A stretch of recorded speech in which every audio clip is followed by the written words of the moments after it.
ये जो पाकिस्तान का सोफा जर्नलिस्ट है मोहसिन अली, इसका मैं आज एक आप लोगों के सामने स्टोरी रखने वाला हूँ। थोड़ा ध्यान से आप लोग सुनना। अब्दुल अली को बेटा हुआ आज से 55 साल पहले। इसका बाप का नाम है अब्दुल अली। सारे रिश्तेदार इकट्ठा हुए थे। अब सारे रिश्तेदार क्यों इकट्ठा हुए थे जिस हॉस्पिटल में ये पैदा हुआ था? क्योंकि किसी को पता नहीं था कि इसके ओरिजिनल जो अब्बू है वो है कौन, लेकिन सो कॉल्ड बोला जाता है कि अब्दुल अली का ही बेटा था। ठीक है, वो तो डीएनए टेस्ट होगा तो पता चलेगा। अभी भी क्लियर नहीं है कि ये बेटा किसका है। जब बेटा का जन्म हुआ तो उसका नाम रखा गया मोहसिन अली। यही जो आप लोगों को स्क्रीन पर दिख रहा है, मोहसिन अली उसका नाम रखा गया। अब बेटा का जन्म हुआ तो वहाँ पे इसके रिश्तेदार, परिवार के लोग, इसकी माँ, इसके बाप थे। किसी ने क्या बोला कि मेरा बेटा डॉक्टर बनेगा, किसी ने बोला कि मेरा बेटा इंजीनियर बनेगा, तो किसी ने बोला कि मेरा बेटा पीएम बनेगा, किसी ने बोला मेरा बेटा सीएम बनेगा। तभी वहाँ से एक हिंदुस्तानी टूरिस्ट गुजर रहे थे।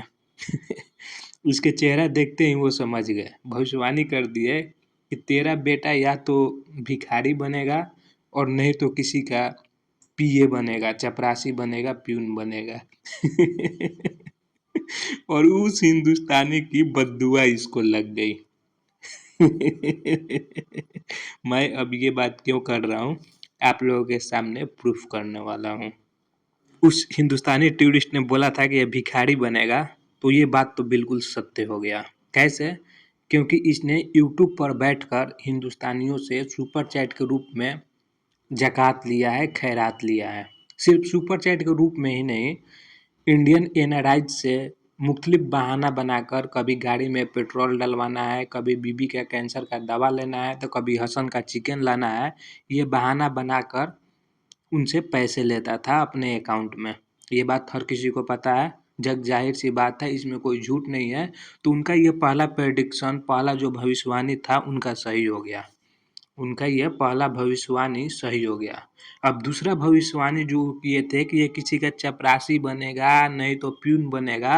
अब देखो, संजोग की बात ये है कि दोनों प्रेडिक्शन एक साथ उनका सही हो गया। ये सही में पीए और चपरासी ही बन गया है। मैं उस चीज़ को भी प्रूफ कर देता हूँ। अब ये 2.0 एक चैनल बनाता है, मोहसिन 2.0, जिस पे ये दो लोग काम करते हैं। सबको लग रहा होगा कि ये दोनों पार्टनरशिप में काम कर रहे हैं, लेकिन ऐसा बिल्कुल नहीं है।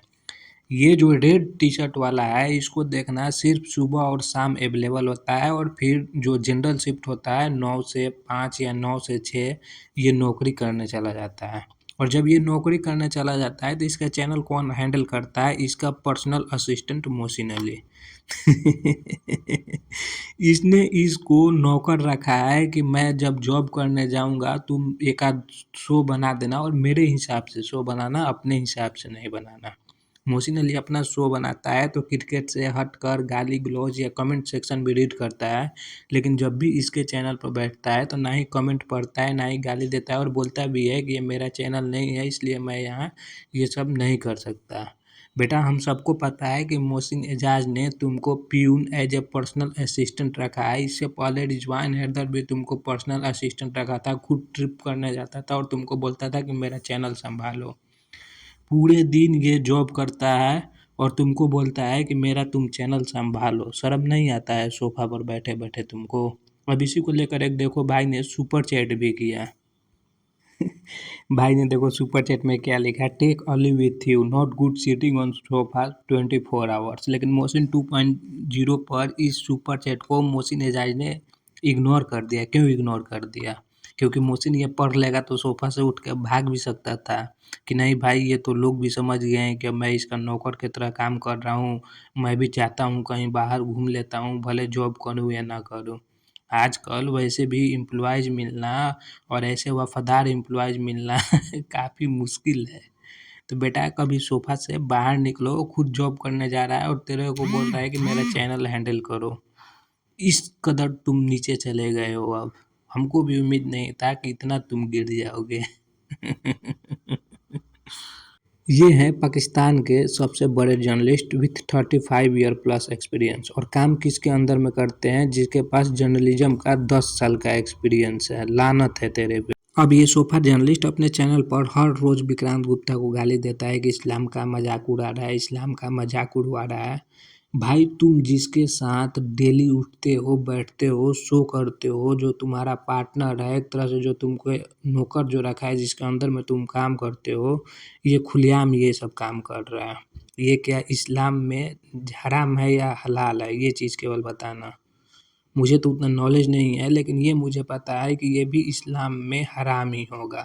और हराम करने वाले के साथ में मोहसिन अली शो करता है, उसके कमाए हुए पैसा में 50% कंट्रीब्यूशन लेता है। सिर्फ जुबान से इस्लाम की इज्जत करते हो, कर्म से नहीं कि सिर्फ और सिर्फ जुबान से। कर्म तो ये है कि इलीगल सुपर चैट लेते हो जो हराम है, उसके साथ शो करते हो, जो हुक्का पानी पीता है ये भी हराम है।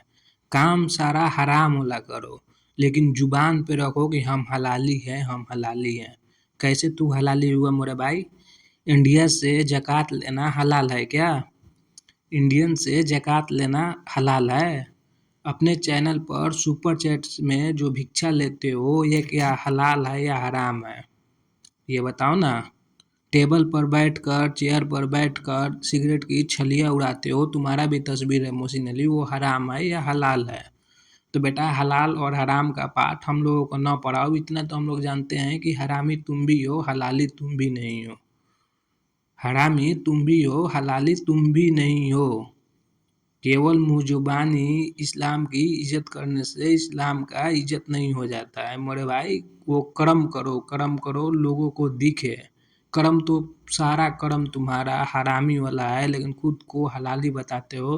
तुमको शर्म नहीं आता है खुद को हलाली बोलने में। लानत तेरी पैदाइश पे। लानत, जिस दिन तू पैदा हुआ था उस दिन लानत बरस रही होगी। दुनिया भर के लानत तेरे शक्ल पे, तेरे जुबान पे। लानत, मैं यही शब्द इस्तेमाल करने वाला हूँ। तो भाई लोग आज के वीडियो में इतना ही था। एक लाइक ठोक देना, एक लाइक ठोकने से कुछ जाएगा नहीं, लेकिन एक लाइक ठोकोगे ना तो इसके अंदर मेरा सुरुंचू चला जाएगा, मेरा सुरुंचू इसके अंदर चला जाएगा।